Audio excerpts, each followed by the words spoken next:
World map, এইটা হলো Africa মহাদেশ। এর সব থেকে দক্ষিণে যে কান্ট্রি বা দেশ রয়েছে সেটা হলো সাউথ আফ্রিকা বা দক্ষিণ আফ্রিকা।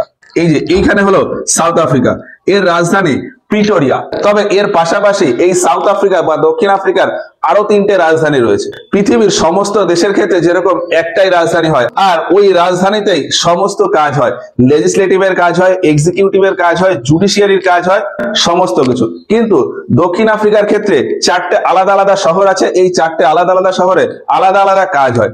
যেমন প্রিটোরিয়া, সমস্ত প্রশাসনিক কাজ সেটা হয় প্রিটোরিয়াতে।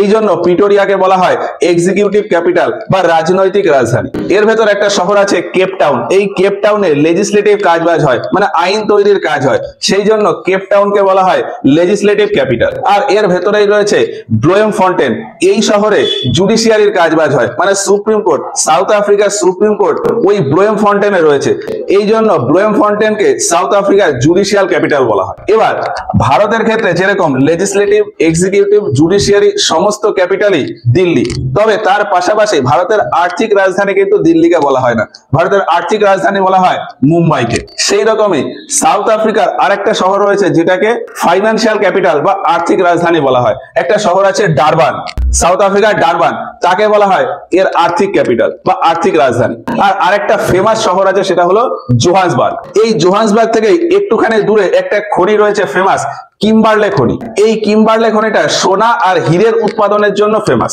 মেইনলি হীরে উৎপাদনের জন্য এই কিম্বারলেটাকে বলা হয় ডায়মন্ড সিটি অফ আফ্রিকা। তোমরা আমাদেরকে কমেন্টে বলো তো যে ভারতের ডায়মন্ড সিটি কাকে বলে। তো সাউথ আফ্রিকা বা দক্ষিণ আফ্রিকা হীরে আর সোনা উৎপাদনের জন্য ফেমাস। আর এর পাশাপাশি আরো একটা জিনিস খুব ভালো উৎপাদন হয়, সেটা হলো প্ল্যাটিনাম। পুরো বিশ্বে সব থেকে বেশি প্ল্যাটিনাম মজুত রয়েছে এই সাউথ আফ্রিকাতে। আর বিশ্বে সব থেকে বেশি প্ল্যাটিনামের প্রোডাকশনও হয় এই সাউথ আফ্রিকাতে। এবার ওই যে বললাম যে সাউথ আফ্রিকার রাজধানী প্রিটোরিয়া, এই প্রিটোরিয়া নিয়ে আর একটা ইন্টারেস্টিং ফ্যাক্ট আছে। বর্তমানে বিশ্বের সব থেকে ধনী ব্যক্তি হলো ইলন মাস্ক। এই ইলন মাস্কের জন্ম হয় সাউথ আফ্রিকার প্রিটোরিয়াতে। সাউথ আফ্রিকা নিয়ে আরো বেশ কয়েকটা ফ্যাক্ট আছে, যেমন 1967 খ্রিস্টাব্দে বিশ্বে প্রথমবার হিউম্যান হার্টের ট্রান্সপ্লান্ট হয়, মানে একজন মানুষের হৃৎপিণ্ড অপারেশন করে অন্য একজন মানুষের শরীরে বসানো হয়। তো সেই ফার্স্ট ট্রান্সপ্লান্টটা হয় এই সাউথ আফ্রিকাতে, এবং এই ট্রান্সপ্লান্টটা করেছিলেন ক্রিশ্চিয়ান বার্নার্ড। এছাড়া আমাদের ভারতীয় সংবিধানে একটা প্রভিশন রয়েছে সংবিধান সংশোধন, তো সেই সংবিধান সংশোধনের প্রভিশনটা এই সাউথ আফ্রিকার কনস্টিটিউশন থেকে নেওয়া। এবার মহাকাশ থেকে কোনো উল্কাপিণ্ড পৃথিবীতে এসে পড়লে যে ভূপ্রকৃতিটা তৈরি হয় তাকে বলা হয় ক্র্যাটার। এবার এই ক্র্যাটারের ভেতরে যদি জল জমে যায় তাহলে তাকে বলা হয় ক্র্যাটার লেক। ওই জিওগ্রাফিটাকে বলে ক্র্যাটার, যদি লেক তৈরি হয়ে যায় তাহলে তাকে বলে ক্র্যাটার লেক। তো সারা বিশ্ব জুড়ে এইরকম প্রচুর ক্র্যাটার রয়েছে, তার ভেতর সব থেকে বড় সাইজের ক্র্যাটার হলো এই সাউথ আফ্রিকা, নাম হলো ভ্রেডেফোর্ড ক্র্যাটার। কি বললাম? ভ্রেডেফোর্ড ক্র্যাটার। ভারতেও এইরকম ক্র্যাটার তৈরি হয়ে সেখানে লেক তৈরি হয়ে গেছে। তো ভারতের একটা ক্র্যাটার লেকের এক্সাম্পল তোমরা আমাদেরকে কমেন্টে জানিও। এবার আমরা একজন খুব ফেমাস নেতা বা লিডারের নাম জানি, নেলসন ম্যান্ডেলা। এই নেলসন ম্যান্ডেলা ছিলেন এই সাউথ আফ্রিকার, যাকে গান্ধী অফ আফ্রিকাও বলা হয়। এবার এই যে বললাম যে সাউথ আফ্রিকাতে একটা শহর আছে কেপ টাউন, এই যে এইখানে হলো কেপ টাউন। আর মিশরে একটা শহর বা রাজধানী সেটা হলো কায়রো। এই কায়রো, এই কেপ টাউন থেকে কায়রো পর্যন্ত একটা ট্রেন চলে, যেটাকে বলা হয় কেপ কায়রো রেলওয়ে নেটওয়ার্ক। এইটা বিশ্বের সেকেন্ড সব থেকে লম্বা রেলওয়ে নেটওয়ার্ক। এবার বিশ্বের প্রথম সব থেকে লম্বা কোনটা, সেটা হলো রাশিয়াতে ট্রান্স সাইবেরিয়ান রেলওয়ে নেটওয়ার্ক। এই যে এইখানে হলো সেন্ট পিটার্সবার্গ, রাশিয়ার ভেতরে রয়েছে সেন্ট পিটার্সবার্গ, আর এইখানে হলো ভ্লাদিভোস্টক। এইটা হলো বিশ্বের সব থেকে লম্বা রেলওয়ে নেটওয়ার্ক। এটা বিশ্বের সব থেকে লম্বা, এটা সেকেন্ড সব থেকে লম্বা। তো এই হলো সাউথ আফ্রিকা। এবার এই সাউথ আফ্রিকার ভেতরেই আরেকটা দেশ আছে, সেটা হলো লেসোথো। বিশ্বের ভেতর লেসোথো একমাত্র দেশ যেটা চারিদিক থেকেই একটা দেশ দিয়ে ঘেরা। বিশ্বের ক্ষেত্রে অন্যান্য যে কোনো দেশ যদি আমরা দেখি, তার ক্ষেত্রেই দেখবো যে কোনো একটা দেশের সাথে মিনিমাম দুটো দেশের ইন্টারন্যাশনাল বর্ডার রয়েছে। আইদার দুটো দেশের সাথে ইন্টারন্যাশনাল বর্ডার, অথবা একটা দেশের সাথে বর্ডার এবং অন্য দেশের সাথে সমুদ্র সীমা। কিন্তু এই লেসোথোর ক্ষেত্রে ব্যাপারটা এমন যে পুরো চারিদিক থেকেই এই সাউথ আফ্রিকা দিয়ে ঘেরা, মানে সাউথ আফ্রিকা দেশের ভেতরেই একটা দেশ রয়েছে লেসোথো। এর আগের নাম ছিল বসুটোল্যান্ড। লেসোথোর আগের নাম বসুটোল্যান্ড। এবার সাউথ আফ্রিকার এইখানে একদম কোনার দিকে একটা দেশ আছে সোয়াজিল্যান্ড।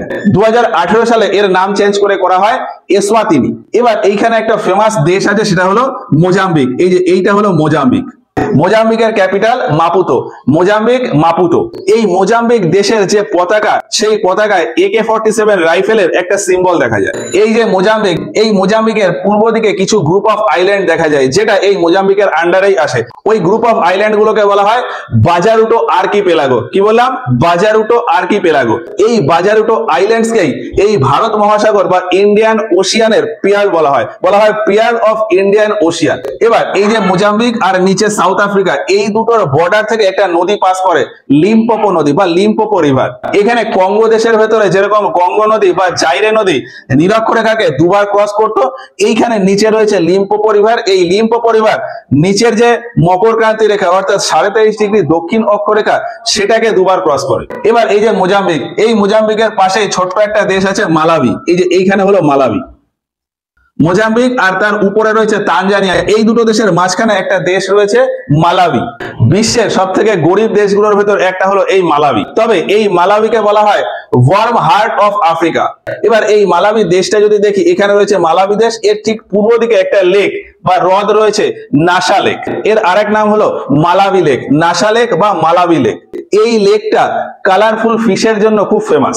এই নাসা লেক বা মালাবি লেকটা হলো বিশ্বের ভেতর একমাত্র লেক যে লেকের ভেতর সব থেকে বেশি পরিমাণে মাছের স্পিসিস বা বেশি ভ্যারাইটির মাছ দেখা যায়। কোন লেকের ভেতর যদি সব থেকে বেশি ভ্যারাইটির মাছ দেখা যায়, সেটা হলো এই নাসা লেক বা মালাবি লেক। তো মোজাম্বিক হলো আর মালাবি হলো। এবার এই পাশে একটা দেশ আছে মাদাগাস্কার। এই মোজাম্বিক আর মাদাগাস্কার এর মাঝখানে একটা প্রণালী রয়েছে, মানে জল সন্ধি রয়েছে, যেটাকে বলা হয় মোজাম্বিক প্রণালী। মোজাম্বিক আর মাদাগাস্কারের মাঝখানে মোজাম্বিক প্রণালী। আর এই যে মাদাগাস্কার বললাম, এই মাদাগাস্কার হলো একমাত্র কান্ট্রি যেখানে এখনো পর্যন্ত লেমুর দেখা যায়। অ্যাকচুয়ালি লেমুর বিশ্বের অনেক জায়গাতেই দেখা যায়, কিন্তু ওয়াইল্ডে মানে জঙ্গলের ভেতর লেমুর খুব কম দেখা যায়। এই মাদাগাস্কার এমন একটা জায়গা যেখানে অ্যাভেলেবেল লেমুর দেখা যায়। আর এই মাদাগাস্কারের আরেকটা বিশেষত্ব হলো যে এখানে প্রচুর পরিমাণে বাওবাব গাছ দেখা যায়। আর আমাদের খাবারের খুব পছন্দের একটা ফ্লেভার হলো ভ্যানিলা ফ্লেভার।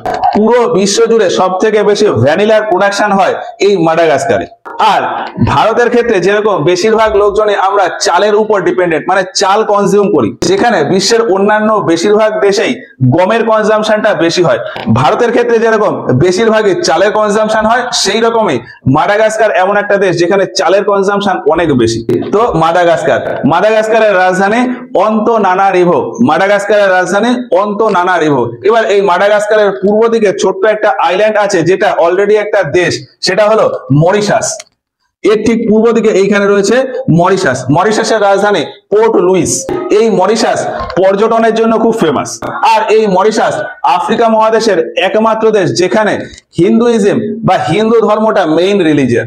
এর পেছনে একটা কারণ বলা হয় যে এই যে মরিশাসের বেশিরভাগ লোকজনই ভারতীয়।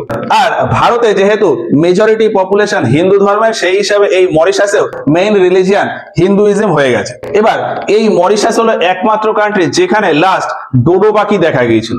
বলা হয় যে এই মরিশাসে এখনো দু একটা ডোডো পাখি দেখা যায়, এবং বলা হয় যে এই মরিশাস যে আইল্যান্ড বা এই মরিশাস দ্বীপটা, এটা একটা ভলক্যানিক ইরাপশনের জন্য তৈরি হয়ে গেছে। মানে সমুদ্রের ভেতর থেকে যে অগ্নুৎপাত হয়, সেই অগ্নুৎপাতের ফলে এই মরিশাস দেশ বা মরিশাস দ্বীপ সেটা তৈরি হয়ে যায়। এই হলো মরিশাস। এবার এই যে বললাম মোজাম্বিক, মোজাম্বিকের উত্তর দিকে একটা দেশ আছে তানজানিয়া। এই যে এইটা হলো তানজানিয়া। এর রাজধানী ডোডোমা। তানজানিয়া ডোডোমা। তবে এই তানজানিয়ার রাজধানী ডোডোমা হলেও বলা হয় যে এখানকার যে সমস্ত নেতা মন্ত্রীরা রয়েছে, তারা ওই ডোডোমাতে না বসে অন্য একটা শহরে বসেন, যেটা হলো দার ইস সালাম। এই তানজানিয়ার দিকে তিনটে ফেমাস লেক রয়েছে। উত্তরে রয়েছে ভিক্টোরিয়া লেক, যেখান থেকে নীল নদের উৎপত্তি। উত্তরে ভিক্টোরিয়া লেক, পশ্চিম দিকে রয়েছে টাঙ্গানিকা লেক, আর দক্ষিণ দিকে রয়েছে নাসা লেক। কি বললাম? উত্তরে ভিক্টোরিয়া হ্রদ, পশ্চিম দিকে টাঙ্গানিকা হ্রদ, নিচের দিকে অর্থাৎ দক্ষিণে নাসা হ্রদ, আর পূর্ব দিকে রয়েছে ভারত মহাসাগর। চারদিকে চারটে ওয়াটার বডি দিয়ে ঘেরা। এবার এই যে তানজানিয়া, এর ঠিক পূর্ব দিকে দুটো ফেমাস আইল্যান্ড রয়েছে, জাঞ্জিবার আইল্যান্ড আর পেম্বা আইল্যান্ড। এই জাঞ্জিবার আইল্যান্ড লবঙ্গ উৎপাদনের জন্য খুব ফেমাস। আর এই জাঞ্জিবারে হয়েছিল অ্যাংলো জাঞ্জিবার ওয়ার, যেটা বিশ্বের সব থেকে কম সময়ের যুদ্ধ। মোটামুটি 38 মিনিট মতো যুদ্ধ হয়েছিল।